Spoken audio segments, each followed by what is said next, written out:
happy with everything. Yeah. That's good. I know they must have got to try, because I'm just astonished at people who have made it, who come an enormous long way. I'm going to try and thank them this evening. Okay. In Manglesey and Chester and the West Country and Brussels.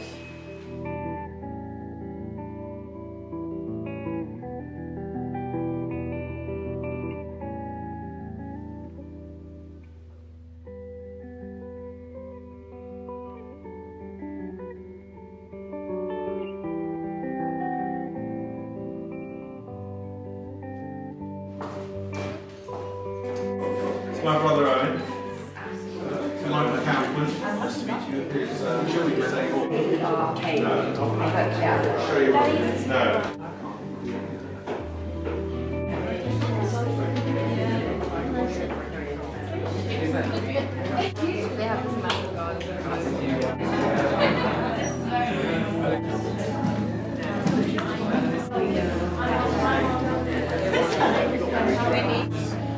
Credits up.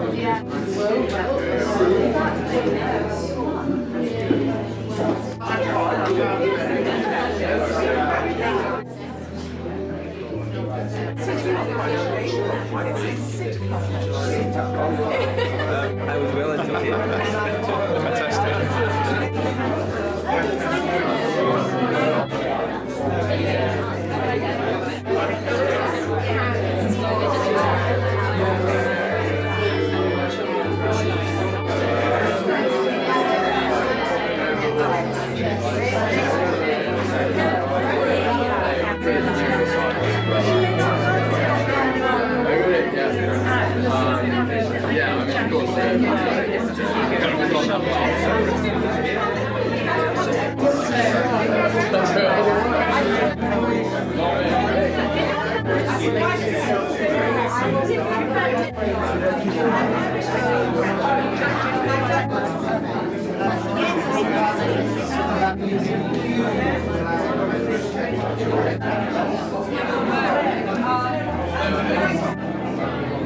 I know, what a lovely picture. I've seen it. I mean, it's very nice. With all your finery. That's right. You have?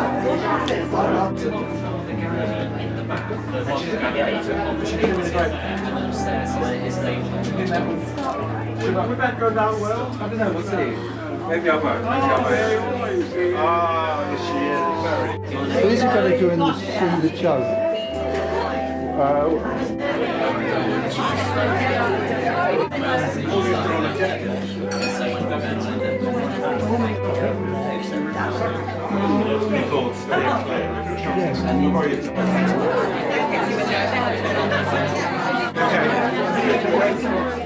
Thank you all for coming tonight. I don't know if you need to push forward a little bit. I would ask you all to sit on the floor, but that's if there's a chair, I would sit in it. So thank you for coming tonight to this retrospective taken from over 70 years of work by a remarkable woman, Ishbel McWhirter, otherwise known as my mother, our mother. We're very, very proud of your work, and she turned 90 just a few days ago. Upstairs in the Charles Wade room, you'll find work spanning from 1944, when she was just leaving her beloved school, Summerhill, and next door in the Peggy J Gallery, you'll find some of her favourite portraits and landscapes, some for sale, others just for show. Before introducing you to a few key people who've kindly offered to say a few words tonight, I would like to thank Mark and Rebecca from Burgh House for providing such a beautiful space and for such wonderful support in the making of this exhibition. I'd like to thank Reg, he'll be surprised, my mother's partner, for all of his help in the preparation of tonight, and much more importantly, for giving my mother over 40 years of love and unfaltering support. So thank you, Ray. So first up to launch this exhibition is Michael Kaufman, who's sitting down here, but we might get him up on his feet. He used to work at the V&A in a very high up position.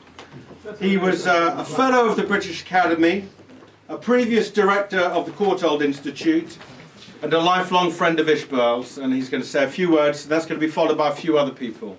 Thank you, Michael. In beginning with Ishbel, the beginning of Ishbel's career, and everybody says, well, it was Summerhill School and A.S. Neal, an internationally famous educator, and the emphasis was on creativity rather than discipline, you'll be pleased to hear, and Ishbel thrived on that. And also, of course, as you all know, Oskar Kokoschka, who was her teacher from the age of about, whatever it is, hardly dare admit it, about 18. 19. And who, in a way, made her career. In stressing Neil and Kokoschka, I don't want to belittle Ishbel. Very few people here will have been in the West End exhibition at the age of about 15 and have been mentioned in the BBC for it. It was a recognition of her ability, her outstanding ability as a painter. To start with Kokoschka, Kokoschka came to England as a refugee in 1938 from Prague, and he was what you might call a Central European expressionist painter, bitterly opposed to abstract art, which Ishbel agreed with. She didn't like abstract art. I mean, the one occasion I can boast, he came to dinner at our house. My father took down all the abstract pictures because he said he would upset Kokoschka. That's what treated him with great respect. And it was Kokoschka with that Central European expressionism, the very bright colours, much brighter than was at that time common in England, and a rapid line, both of which Ishbel took up and started from at that early age.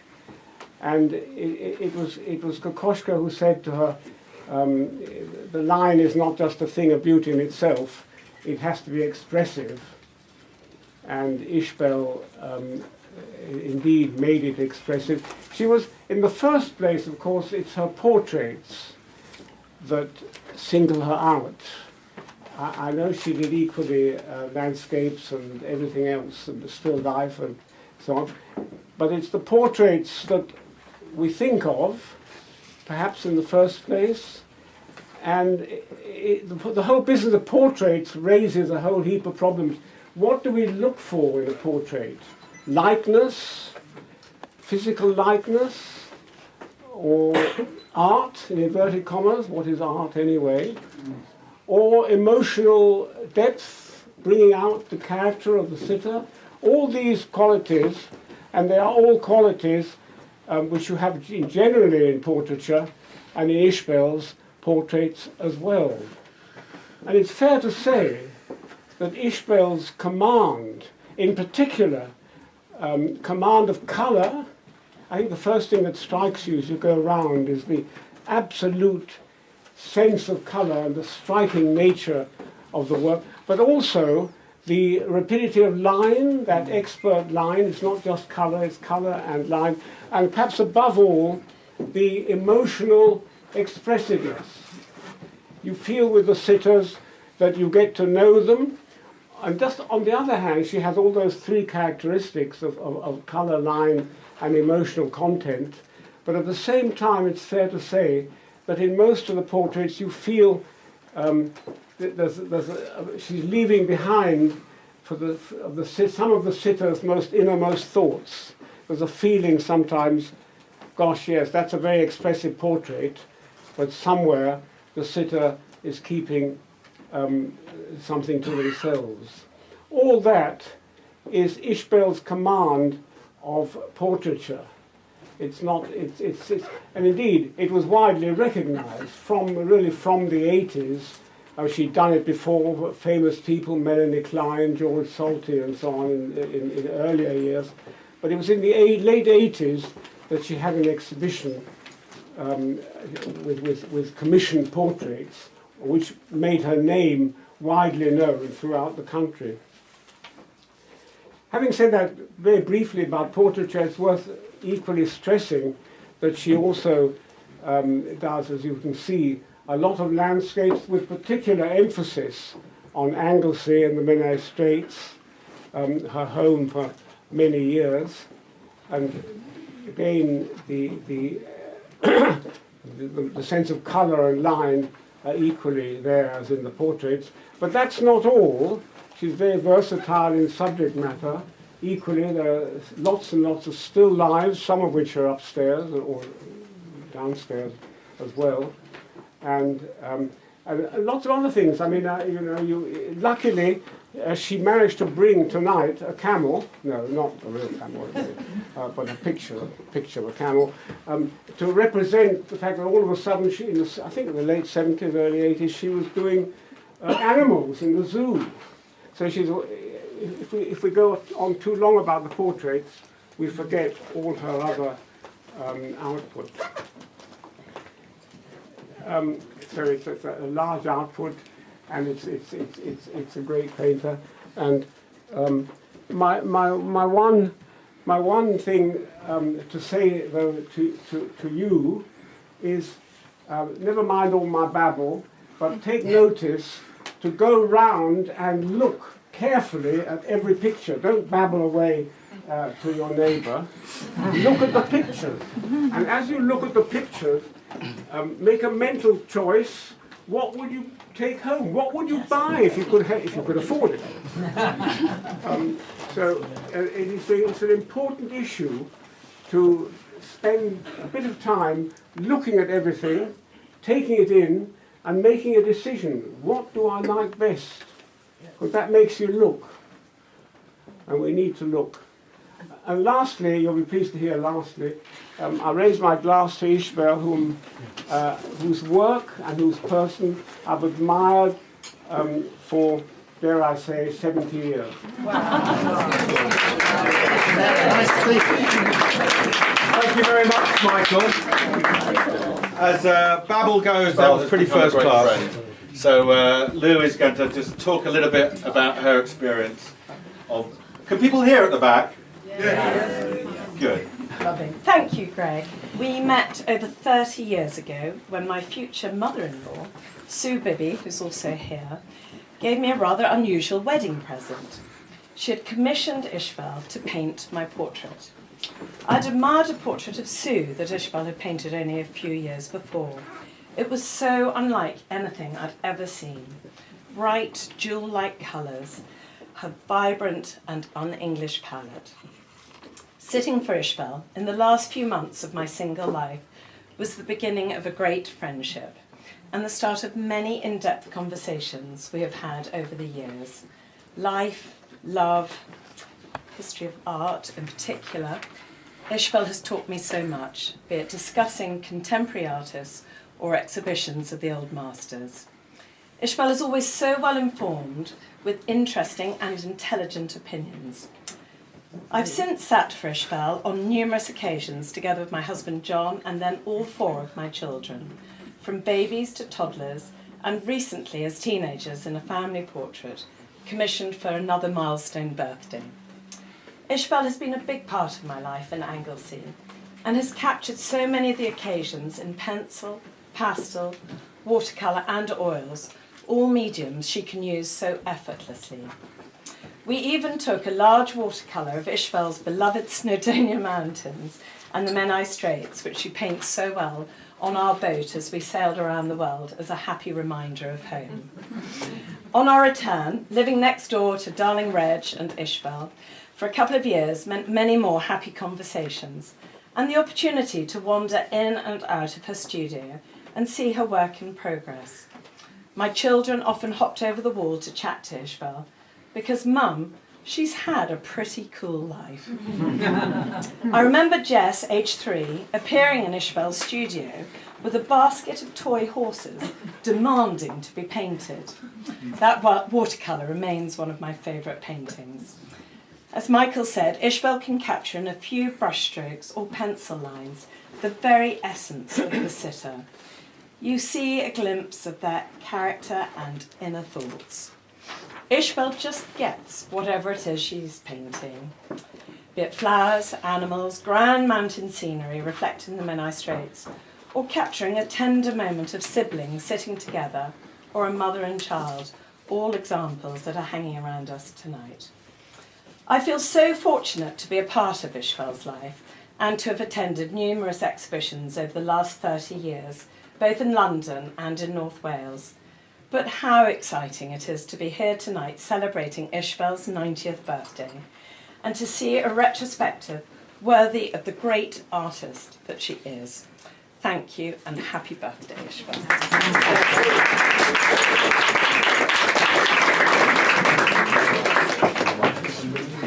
And now we're going to hear from Mimi Shu. Everyone right? House. She graduated how many years ago? 2 years ago in History of Art. She now works at Frieze magazine. Lucky them is all I say. Thank you. And lucky us for having her working with us. She's been absolutely brilliant and has brought sort of grace, class and real sort of calm to the entire Mary's nodding. You recognise that, Mary, in the lead up to tonight. So thank you very much, Mimi. And I've actually got some flowers for you. Oh. So I hope they're the right ones. Thank you very, very much. So Mimi's our penultimate speaker. Thank you, Greg, for such kind words. So this has been the first exhibition that I've curated, and I found the experience really enriching and rewarding. I'd like to thank Ishbel for being one of the most inspiring people that I've ever worked with. It's been such a privilege to have worked with an artist who not only has had such a rich, long and fruitful career, but who also still holds a lot of hidden depths. Much of the work on display here is being seen by the public for the first time.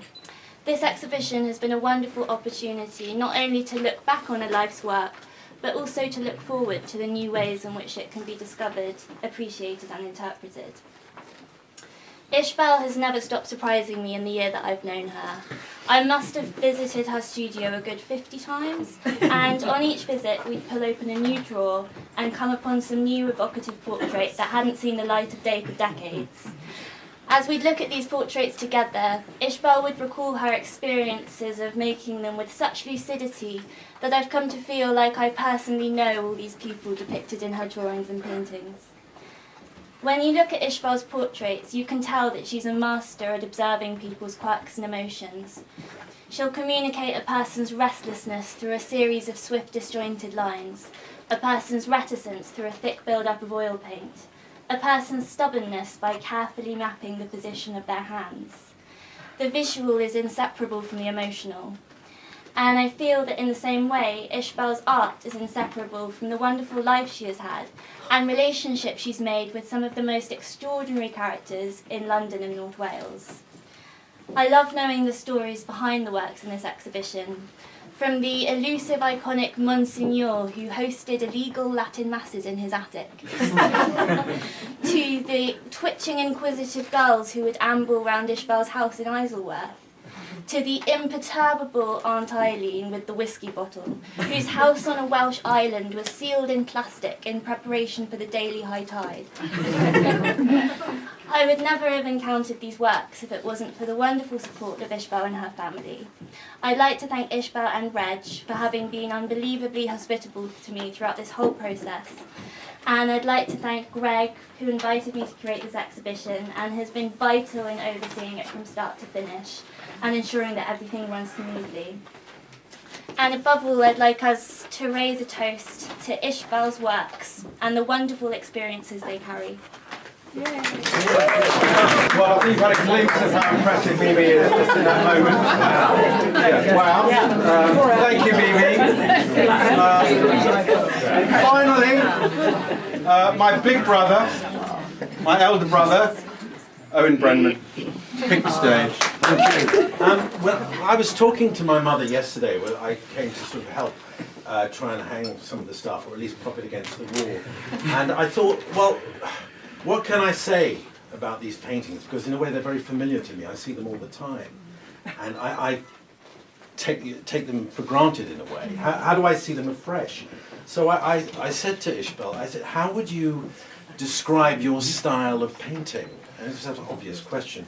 She said, well, one of Kokoschka's contemporaries, you said, asked him, would you describe her as an expressionist?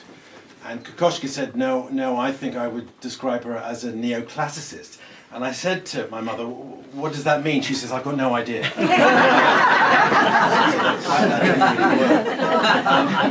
Ishbel was 29 when I was born. I think that's right. We were both there. She'd had a one-woman show 11 years earlier, I think, when you were 18. Yeah. I thought it was 17, right? She was a professional artist. And, this was normal for me, and later Greg, 3.5 years later. Didn't everyone have an artist in the family? And in fact, it was a bit mundane, really. I mean, we'd have to be bribed, didn't we, to be in the paintings, to sit, there's some sweets, we'd be threatened, or we'd be manoeuvred into painting. There's a painting in the other room of you sitting with the easel, and we talked about it yesterday, and there's a child in the background working away at something. I said, is that me or Greg? He said, well, it was both of you. Whoever was doing homework and then the other one sat down. It was a kind of amalgam. So that's how it worked. And so there we have the artist observing family life and sort of living it at the same time. But obviously a professional artist doesn't just paint their family and their friends. Paintings are commissioned. Strangers want their children painted. Husbands want to see their wives on canvas. That doesn't sound right, does it? And the artist meets commerce, and that's another kind of relationship which is exciting and can be quite unnerving, because my understanding of Ishbel is when she paints is you can't really fake the relationship between the artist and the person sitting for you. In fact, the act of painting helps the artist understand their subject. It's not about recreating an understanding that's already been articulated. That's probably a very obvious thing to say to all the art magazine people here, but to me that meant something. And so that's what the paintings are, really. They're Ishbel's emotional response to the subject in the room. It's what's happening in the room. I'm an actor, so for me, what's interesting is what's happening in the room with another actor. So there's a kind of similar parallel there. But if there's no emotional response, there's nothing worth painting. That can be scary, because what you discover about the sitter. I remember you telling me this can be quite frightening. I remember one time you said you were painting a woman, and you said, halfway through you thought, my God, this woman is mad. And somehow you discovered that in the act of painting. And sometimes maybe you can't connect. The sitter may be sitting under duress, or another time you told me that once you had to paint an autistic child, and there was no emotional connection, so it was a disaster. So that's this kind of thing risky about anything worthwhile, I suppose, has that risk. And in fact, you said part of the relief of a still life or a landscape is there's no one to disappoint but yourself.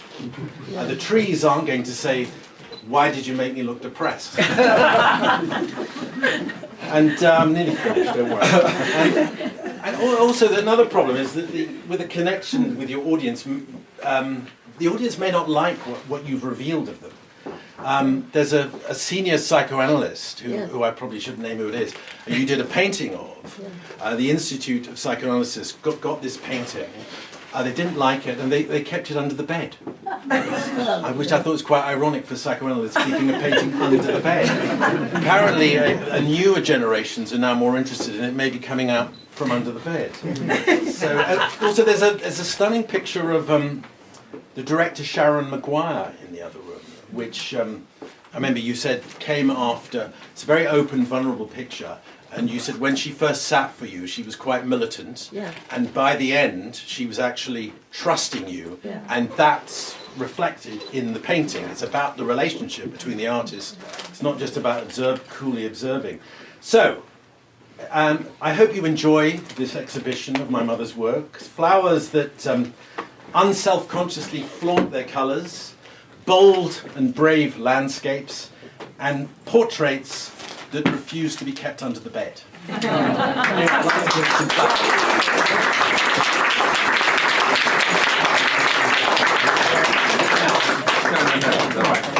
There are flowers for Ishbel in there. Apparently it's Thank you very much, Owen. Oh wow, it was a lovely. Are you going to say? Well, I'm just going to say, like, all you people coming out on a wet, awful January night, and my friends, my pals. There were people talking. Oh, You were shushing them. And my pals have come from miles away, like Anglesey and Chester and the West Country and Brussels. It makes me cry to think you've come. So I've got to stop now. And thank you very much indeed for coming here. I just hope it's worth your while.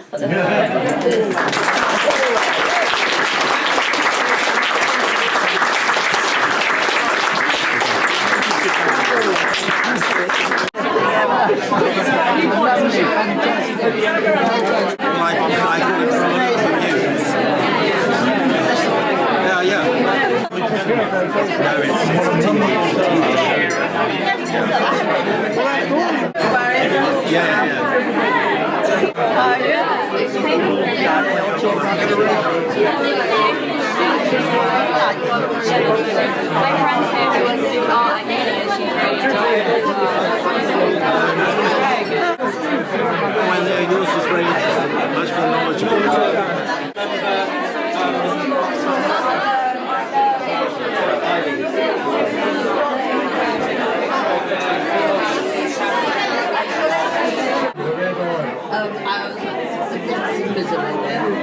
I was just privately calling myself a portrait to the Well, look in the doorway.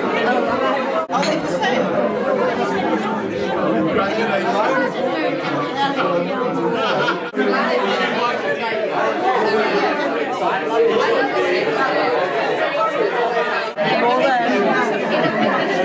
Oh, that's great.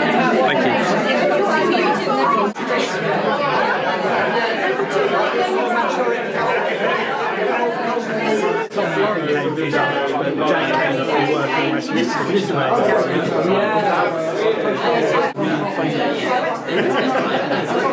They all work in progress.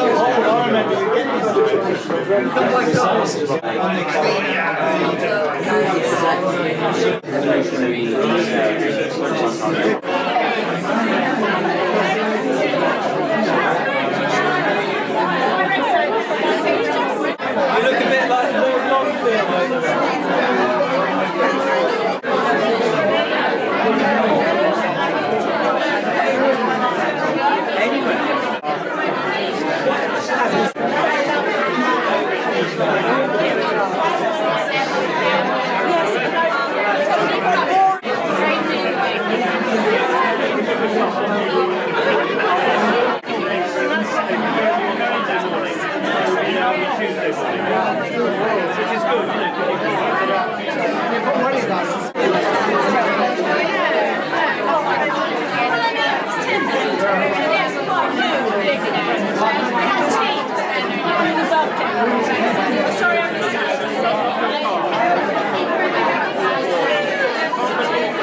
No.